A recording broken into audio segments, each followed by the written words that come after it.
All right, so B2, very simple. On top, we have an Allen key, or an Allen bolt, I should say. Take that out. There's also a plastic washer in there that you don't want to lose.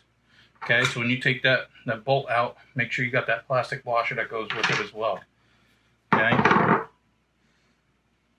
Now on our B2, we have, instead of 4 brushes, there's only 2. Okay, so we have top and the bottom. All right, you have a wire lead here, which you could take that off, and wire lead here on the bottom. Take that off as well. All right, then we have 4 screws that actually hold the brush holders in place. Okay, so we're going to use a Phillips head screwdriver.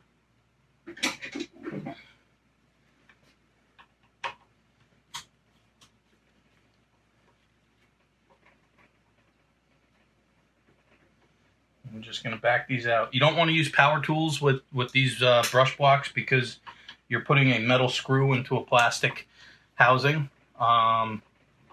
So you don't want to use a power tool because you could strip it out and potentially damage your brush block holder, or brush holder, I should say, and could be, you know, could make the difference of you getting something on the job done on time or not. All right, so we're just gonna lightly tap this out, just like that.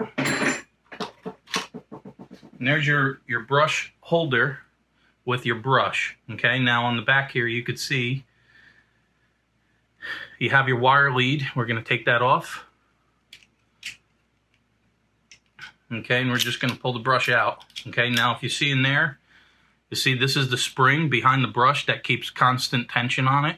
Okay, and now I've talked about this a little bit. You see my fingers, see how they're kind of black? You could tell the difference between an OEM brush or an aftermarket brush based on how much that's actually graphite. And the graphite is that's in these brushes, the graphite content is what separates these OEM brushes from aftermarket brushes. Okay, a lot of times a lot of guys will say, oh, well, I could buy brushes for my B2 at, you know, half the price of the OEM stuff. You absolutely can, but what they, excuse me, the difference is that the aftermarket brushes don't have the same graphite content. Okay, and what the graphite content does is one of 2 things. A, it provides lubrication for the brush riding up against the commutator on the armature. Okay, and it also helps with heat dissipation. Okay, because with the lubrication, it keeps the heat of the armature down. When you have a higher carbon content like aftermarket brushes do, you're not going to get that. And especially with these plastic brush holders, when you use an aftermarket brush and you run into more heat, you could actually potentially melt your brush block. So that's why you want to stick with OEM brushes. Okay, putting them back in. All right, you just want to feed your wire lead right into there. Okay, make sure it goes beyond the brush spring. Feed it up just like that. Put your brush in. Lock your wire lead back on, just like that. Okay, you could see you got nice tension there. All right, now a lot of guys will ask me, when do you know to change your B2 brushes? Okay, so if you look at it, this is right about where it's gonna sit when it's on the armature. Okay, when your brush gets to about here, where you could see out the bottom here, that's right about when you want to change out your brushes. You know, if you don't see any of your brush like there, okay, like if your brush is like that and you don't see any of your brush behind here, that's a good indicator that you want to change out your brushes. Okay, I like to do it right about there. Okay, that's my go-to. All right, a little bit of maintenance goes a long way with your machines. Take care of the machines that make you a bunch of money. All right, so putting these back in, you want to put pressure here, slide it in on an angle, and twist it up just like that. You're gonna line up those 2 studs, and I just use a small flathead screwdriver, and I'll come in, stand it up like this so you guys can see. I'll come in just underneath the brush block, and I'll just lift it up. Okay, what I see a lot of guys do is they'll actually put the screws in and then use a screw gun and try and pull the brush block up into the head here and have the screws pull it up. You don't want to do that because, like I said before, these are metal screws going into a plastic housing. So you don't want to do that because you run the risk of seriously damaging your equipment doing that. Okay, so we're just going to put these back in. It's going to be the same for the back side, changing out your B2 brushes. Nothing different. Tighten this up.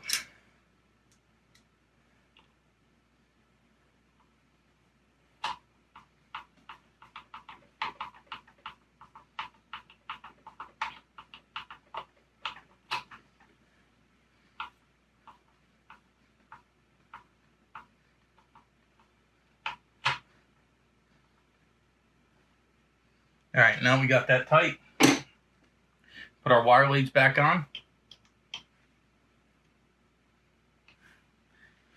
Moonshine, that's my water. It's like, I don't know, it's hot here today, man.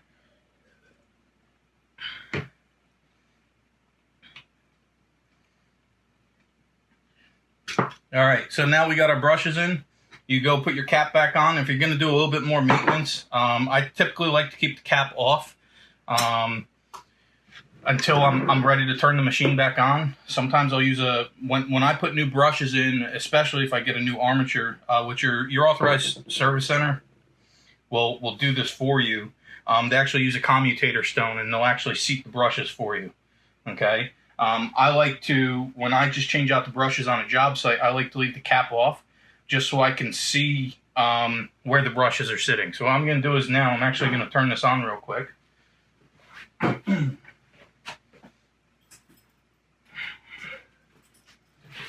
Throw the bag on here.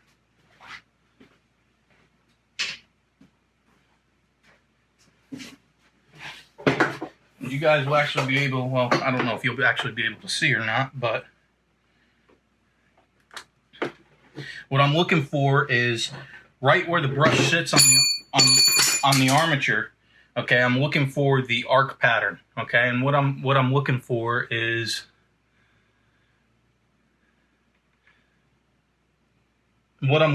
just a straight, clean line all the way across. So I'm just going to turn this on real quick.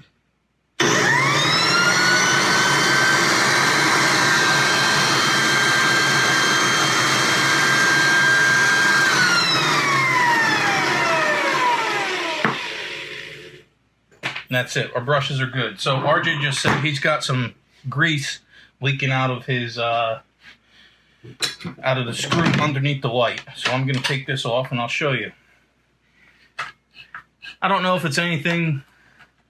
No problem, Tony. I love this. So if you guys ever have questions about anything, please don't hesitate to reach out to me.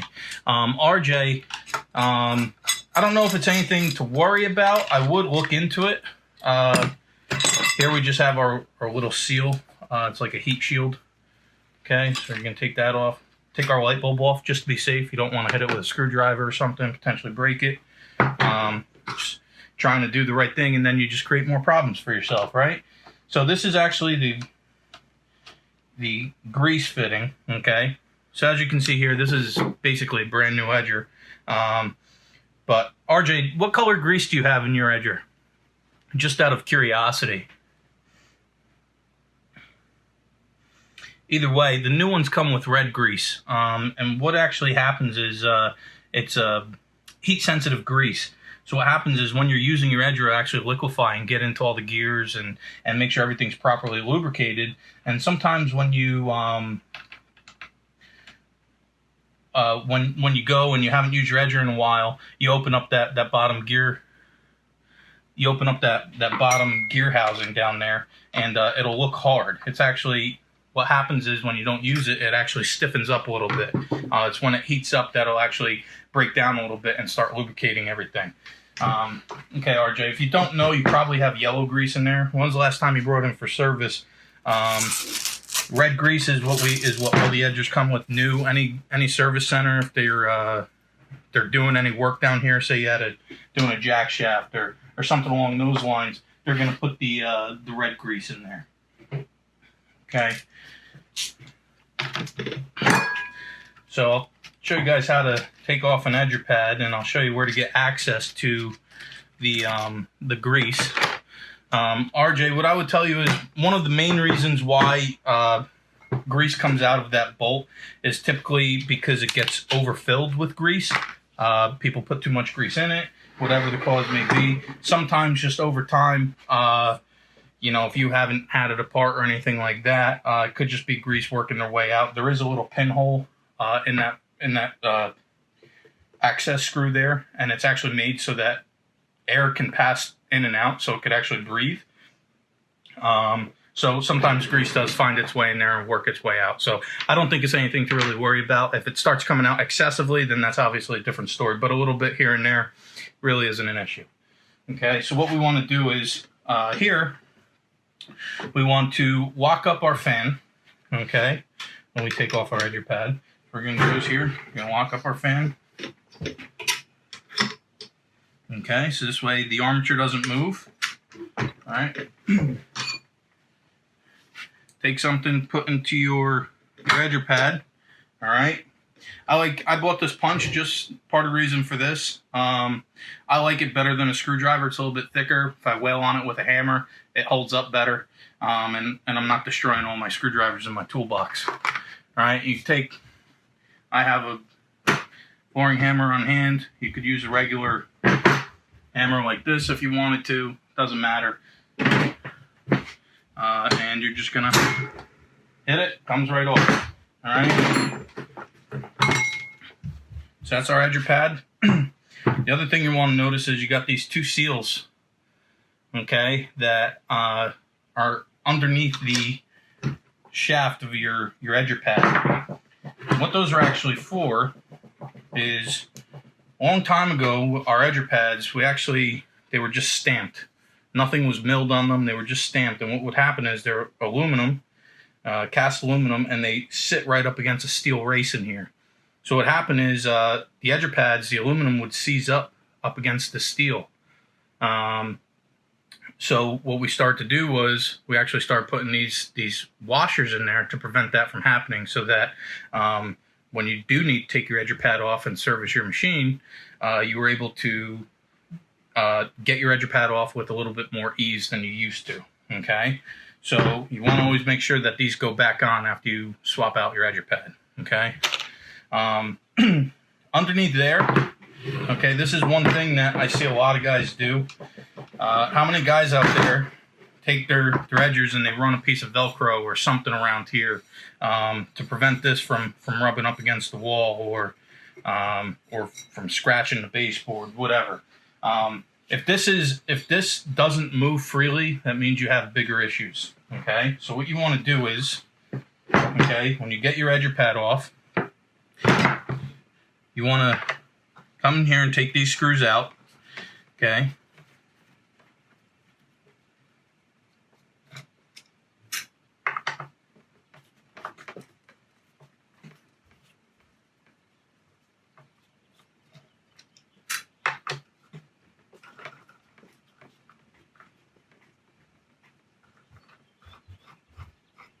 Once you get those screws off, you have your retaining ring. That's what this is called, the retaining ring.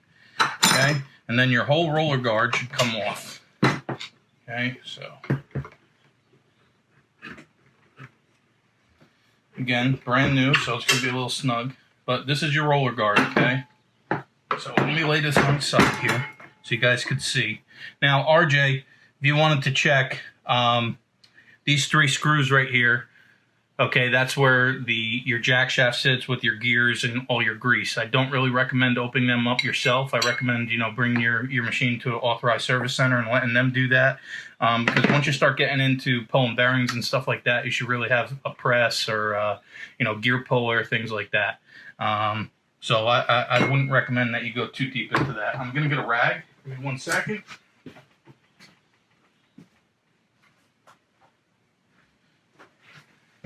Okay, now with this, your roller guard, if this is binding up on you and it's not spinning freely, I recommend you take it off. Just take a clean rag. That's probably not a good example of a clean rag, but here's one. Okay, clean rag, and you just want to wipe it down. It's got a brass ring in here. You see, that's brass, and that's made because you're running up against a cast aluminum part here. So the brass will actually keep it from seizing up, and it'll keep it running smoothly. Okay, so what we want to do is you just want to wipe it down. Just wipe this down with a clean rag. Nothing else, no chemicals. Definitely no WD-40. There you go, Lori. Yes, it's called the jack shaft. All right, so once we get that all wiped down, we're going to put it back on, and as you can see, it spins nice and free. Okay, if again, if you have a guy or one of your guys or you put something across there, tape, Velcro, whatever it may be, you want to take that off of there. The reason being is this is designed to run nice and smoothly right up against your baseboard and protect the baseboard and your edger. Okay, a lot of guys will complain about, oh well, you know, my edger is actually cutting into the baseboard. Well, that's not because of this. That's actually because your edger pad doesn't have a proper lip on it anymore.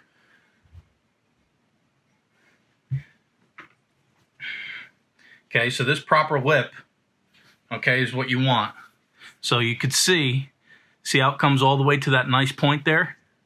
That's what you want, because what's going to happen is your paper is going to come up nice and flush right there, and it's not going to allow your paper to hit the base, okay? So what happens is when you lose that lip, the paper actually rolls up on the edge like that, and that's what's actually cutting into your base. So if you're cutting into your base, you need a new edger pad, okay?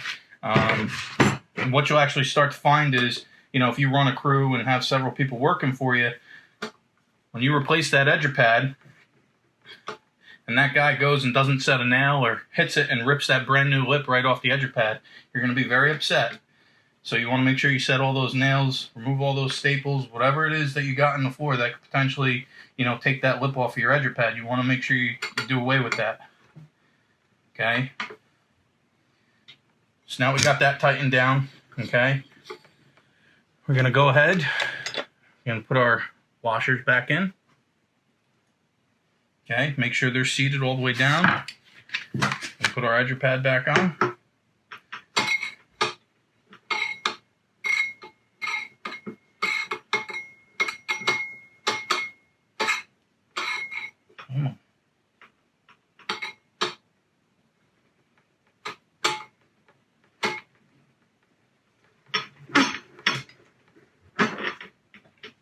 Okay, again, gonna lock our screws in, our fan, our armature, just tighten this down. You don't have to go crazy because once you touch it to the floor, it's actually gonna tighten up a little bit more on its own. Okay, put our paper bolt and paper clamp back on.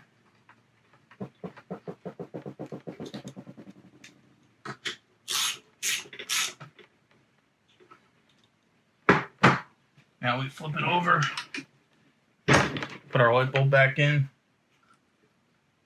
put our heat shield back on, our light cover will go right back on.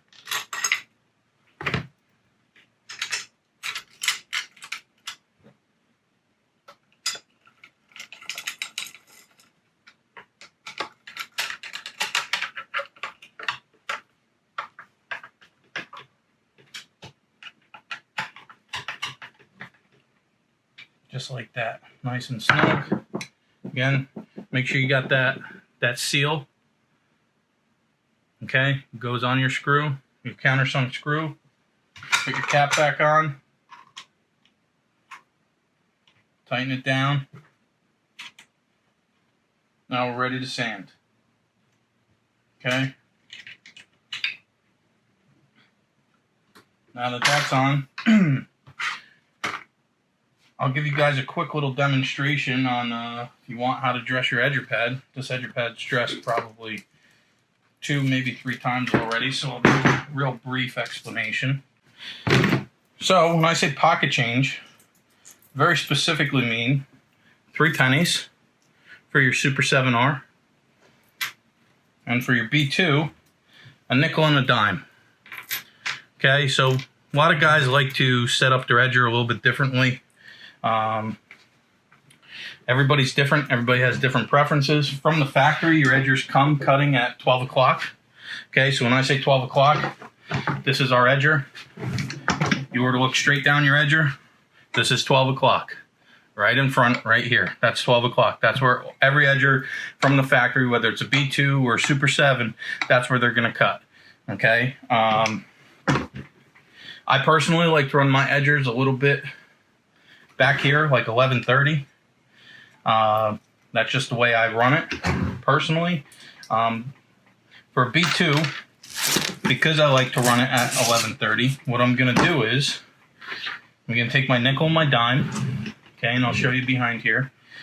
You want to make sure your wheels are in the same position, okay.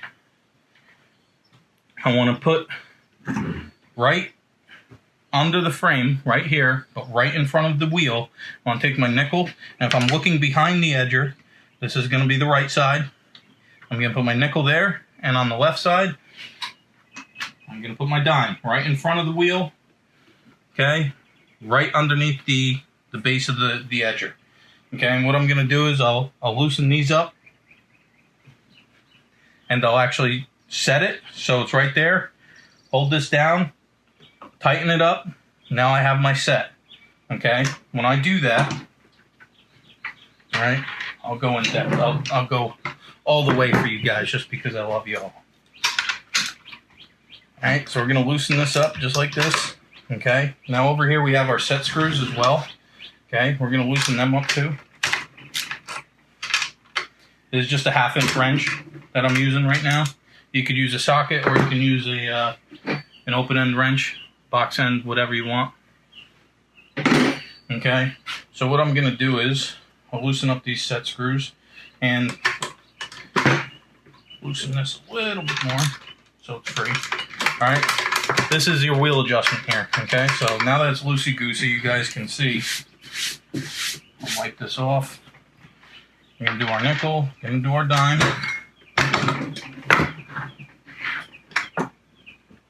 Nickel there, dime here.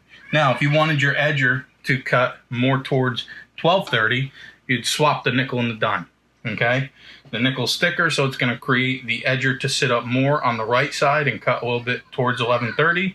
And if you swap that, the nickel's going to be, again, thicker, but it'll be on the left side, so it'll cause the edger to cut a little bit more towards 130, okay? So now that we have our coins here set exactly where we want, take our 1/2 inch. Okay, we want to hold down on the brush block assembly, or not the brush block, the wheel assembly here. And I always like to tighten the left wheel first, the left nut first. The reason for that is it doesn't allow the bracket to kick up. If I was to do the right one, sometimes just tightening down the screw would lift up that left wheel a little bit. So I actually like to tighten that left wheel, that left screw first while holding it down. Okay. Now it's nice and tight. Okay, just snug them down. Okay. Now what we're going to do is we're going to use our set screws here.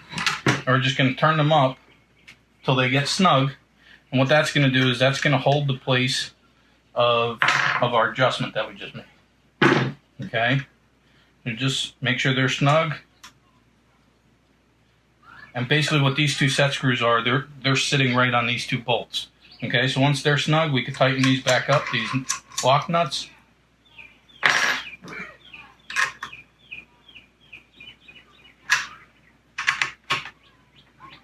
All right, put our edger right back down, put our dust skirt back on.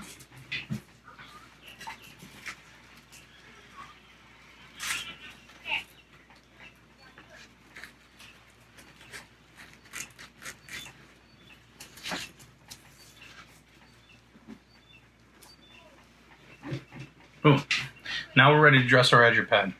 So we're setting up our edger here. What I'm going to do is I have a sock with some powder in it. I use that to just powder up the edger pad so I can see the footprint of where the machine is actually cutting. Okay. So what I'm going to do now is I'm just going to make sure that the wheels are on the sandpaper, and I'm going to run this to see my initial cut.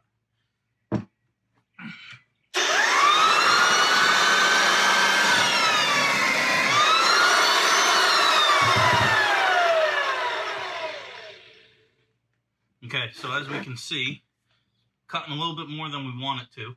So what we're actually going to do is I'm actually going to take out the paper bolt and clamp. we're gonna let the edger wheels hang off the side. I'll repowder this. Let the edger wheels hang off the side, and what that's doing is it's taking away that 2-degree angle of deflection that the edger pad has, and it's just going to allow us to sand out the center of this pad. All right, so when you do this, you want to make sure you got a good hold on the edger, because it's going to want to jump out of your hands.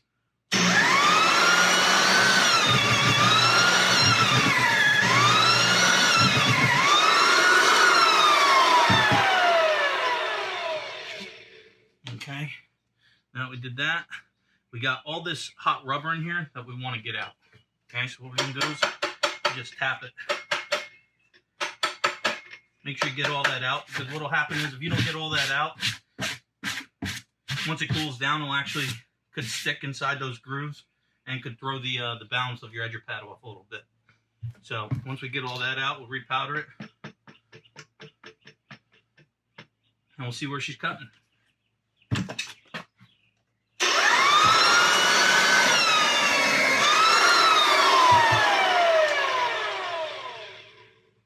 Okay, a little bit more. Let's see here.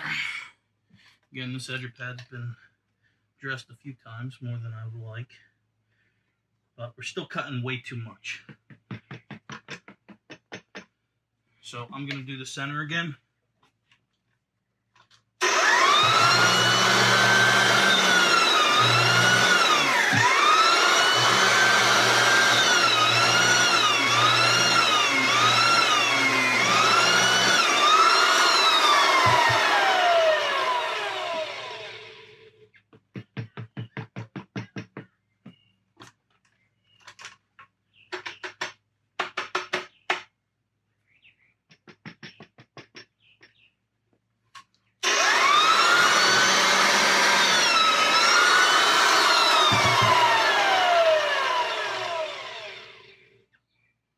Okay, so I have 1, 2, 3. I'm cutting a little bit into the 4th. And yeah, as you can see, there's a little bit in the 4th, but that's okay because it's not much and we have the first 3 rings cutting. So I would say that this edger is probably ready to go. Put our paper bolt and clamp back on. And we'll do one more. Make sure we get all that crap out of there.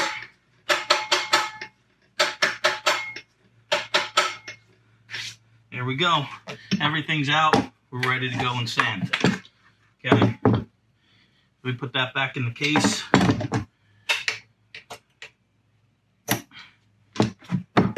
We're ready to go.